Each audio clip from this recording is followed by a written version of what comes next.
Assalamualaikum warahmatullahi wabarakatuh. Alhamdulillahirrabbilalamin. Assalatu wassalamu ala asyrafil anbiya'il mursalin. Syedina wa nabiyana Muhammadin wa ala alihi wasahbihi ajmain amma ba'd.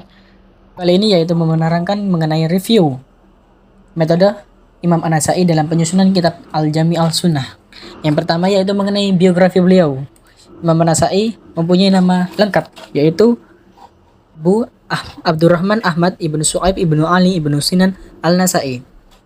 Beliau lahir pada tahun 115 Hijriah atau 830 Masehi di Nasa, di kota Khurasan. Beliau adalah seorang imam ahli hadis dan ulama yang terpandang pada masanya. Selain itu, beliau juga seorang ahli fikih yang bermazhab Syafi'i. Beliau mempunyai kitab yang mana termasuk salah satu di antara kitab Kutubus Sittah. Dari kitab tersebut dibagi menjadi dua. Yang pertama yaitu Sunan Al-Kubra dan Sunan Al-Ansugro. Kitab-kitab lain yang termasuk dalam Kutubus Sittah adalah yang pertama Sahih Bukhari, Sahih Muslim, Sunan Abu Dawud, Sunan At-Tirmizi, Sunan An-Nasa'i, dan Sunan Ibnu Majah. Penyusunan kitab Al-Jami' Al-Sunnah Imam An-Nasa'i mempunyai metode kepenulisannya.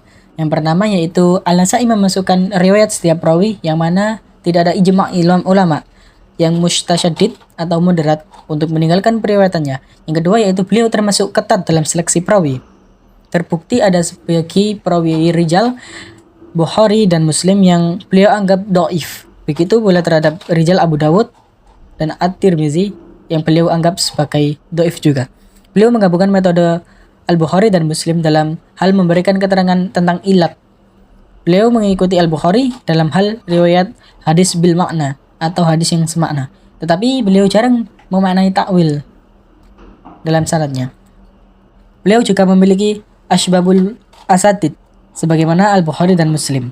Beliau mengikuti ulama Muslim dalam hal memberikan informasi kepemilikan lafaz. Misalnya wa'al lafzu lahu. Dan dalam hal mendatangkan hadis pentakis setelah hadis am, hadis penjelas setelah hadis majmal, hadis mutayaqqid setelah hadis mutlak. Beliau juga mengikuti hadis penasakh setelah menyebutkan hadis mansuh. Selanjutnya itu menggunakan sigot akhbarona. Beliau setiap riwayatnya beliau mendengar dari gurunya. Menurut Al-Sahwi, Al-Nasa'i mengikuti Syaikhain dalam hal menggunakan kata mubam atau seperti rojul. Bagi perawi yang dhaif, ini beliau lakukan untuk mengingatkan pembaca bahwa yang ia tulis dengan sigot mubam itu adalah perawi dhaif. Sebelum menyusun kitab sunnahnya, beliau melakukan sholat istikharah terlebih dahulu. Dalam penyusunan kitab Al-Sunnah Al-Jami'nya Imam An-Nasa'i, tentu saja ada penilaian ulama terhadap kitab sunnahnya. Yang pertama yaitu komentar dari Ibnu Mandah, Ibnu Subhi, Abu Ali Al-Naisaburi, Abu Ahmad bin Aldi Al-Khatib, dan Daruqutni mengatakan bahwasanya semua hadis yang ada dalam kitab An-Nasa'i adalah sahih. Selain itu gampang dan juga jelas. Namun menurut para ahli hadis lain, kitab ini adalah merupakan kitab sunan yang masih memuat hadis dhaif. Namun para ahli hadis lain yang juga mengumumkan bahwasanya Al-Sunnah Al-Mujtabah kurang sekali dhaifnya dan menempati peringkat keempat dari kitab Kutubus Sittah karena itu lebih tinggi dari kitab Sunan Tirmizi dan Musnad Ahmad bin Ibnu Hambal. Itu ke pembahasan kitab An-Nasa'i.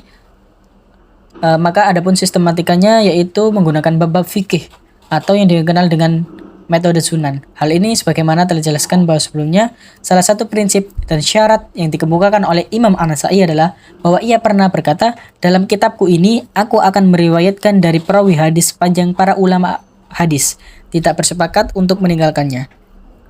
Menurut Al-Hafiz Abu Al-Fadl Al-Iraqi berprinsip dari nilai bermazhabnya yang longgar. Sementara Muhammad Ibnu Sa'ad Al-Barudi memberikan penilaiannya lain. Menurutnya kesepakatan itu adalah kesepakatan yang khusus. Sebab demikian Al-Barudi memberikan alasan setiap generasi pengkritik para rawi hadis tidak keluar dari dua kategori.